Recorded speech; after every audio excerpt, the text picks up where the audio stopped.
वरिष्ठ कांग्रेस नेता सुरेश राउतराय को कारण दर्शा नोटिस जारी करिछि साधारण प्रशासन विभाग। भुवनेश्वर पोखरीपुट हॉस्पिटल करने जमी लीज रे नहीं कौन मेडिकल कॉलेज करना जार सभापति अच्छा वरिष्ठ कांग्रेस नेता सुर राउतराय बोली जनापड़ी। 1999 मसीह सरकारी जमी लीज रे नहीं एपर्यंत सेठारे किछि करना नियम दृष्टि जमी आवंटन हेबार 5 वर्ष भितर जदि अव्यवहृत रहिला ताहाले आवंटित जमी सरकार खाता को फेरीजिव। एते वर्ष हेलाणी काहेकि पूर्वतन विधायक व्यवहार न करी रखिछंती। साधारण प्रशासन विभाग गत 5 तारिख रे क्षेत्र परिदर्शन करबा परे कारण दर्शा नोटिस जारी करिछंती।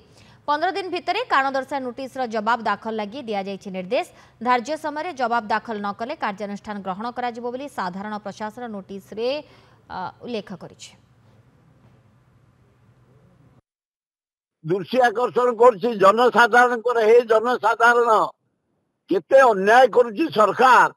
महिषी इंदिरा गांधी को नाम मेडिकल कॉलेज 38टा बैच पास आउट 38टा बैच पास करी चाकरी करछंती।